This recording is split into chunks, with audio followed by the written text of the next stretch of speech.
There we go. Okay. So, welcome to Chapter 4.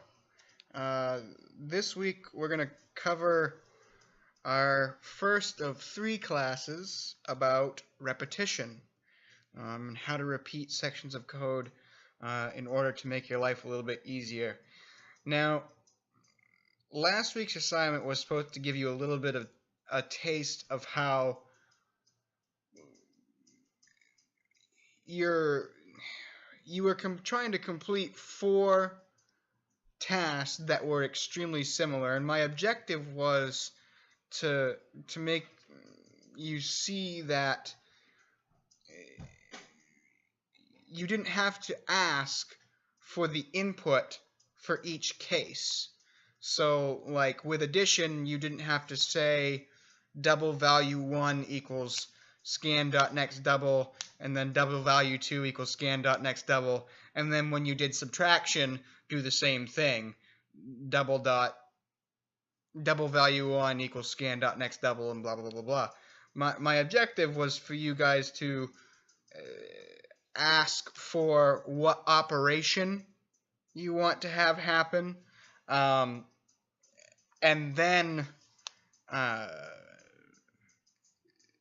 then take in 2 numbers, and then based on what operation was selected, then go from there and use those 2 numbers in your if statement accordingly.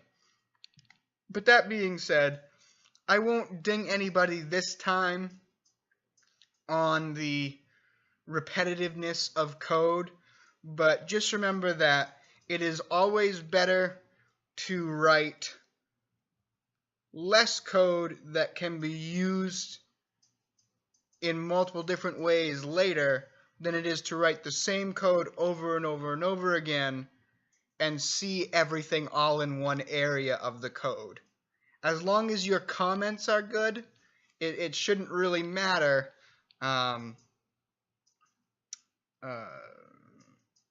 it shouldn't really matter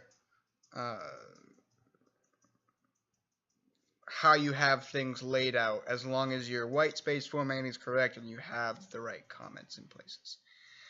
Now, obviously our backdrop for the week is a little bit different. The only person that was able to come this week was Hunter Loader.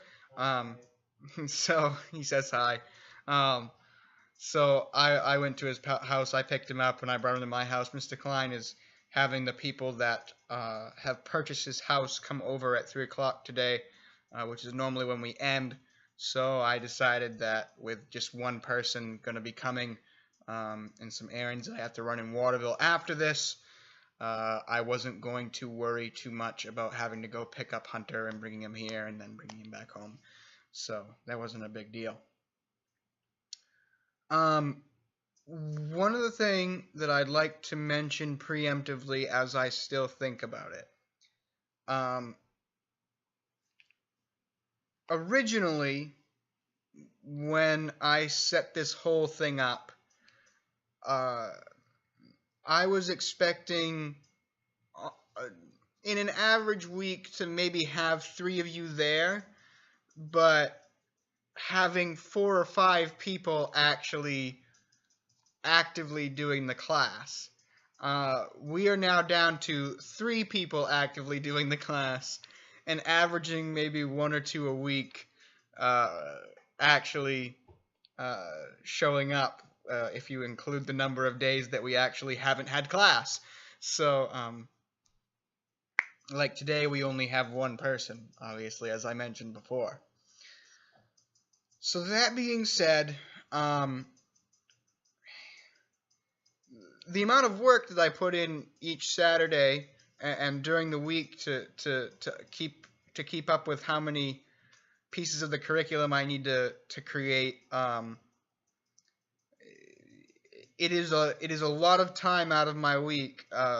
On Saturdays, usually from 11 o'clock until about 6 o'clock at night, I am doing stuff that is oriented to this process, which, while I am happy to do it, I don't mind doing it. it is a very time-consuming part of my day for only having 3 people actively working in the class and only 1 or 2 people showing up each week. So that being said, what I'm contemplating right now is finishing writing the rest of the curriculum for the first class and the rest of the assignments. I haven't written the entire class. I think about 66% of it, 2/3 is written, and I haven't started writing the second one yet. I have bits and pieces here and there, but it's not actually formally formatted yet. What I'm contemplating doing is on an upcoming Saturday, after I've gotten the rest of the curriculum written, sitting down and recording the rest of the videos as necessary. It would probably be an all-day Saturday thing. You wouldn't necessarily have to be there, although you could be if you wanted to be. But it would make my life a lot easier, especially when I start up school, if I didn't have something that consumed 6 or 7 hours of my day for this process to continue.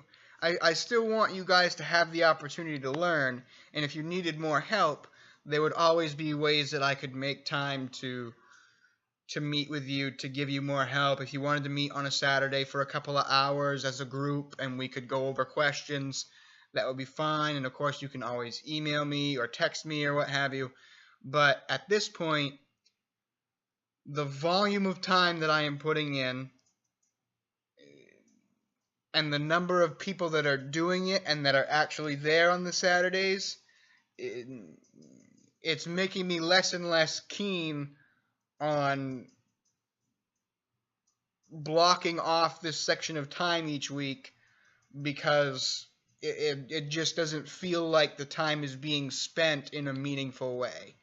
That being said, I'm still thinking about it. I'll probably have made my decision by next week, and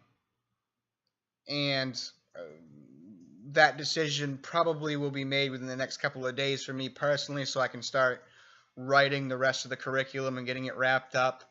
And then next week would be a regular class if I do decide to do it this way. And then the week after would be from like 9 o'clock until done, me recording and getting the rest of this out of the way so that it's not, so that I can go on either Sunday or Saturday evening to UMA and sit and upload and get the rest of the classes situated. Because if there were more people, it would be no question. If I was consistently getting 3, maybe 2 a week, then that would be a different story. But consistently getting 1 or 2, it's getting difficult for me to allocate the time with other things that I have going on that also need to get done. So that being said, for at the very least this week and at the very least next week, we'll be having regular class, and I will make my decision and announce it not too long from now. But that being said, this piece of the video is going to stop. We're going to actually get into real content next. Like I said, this week is all about, this week and the next couple of weeks will be about repetition and making it so that certain pieces of code can be repeated without any sort of major copy pasting going on.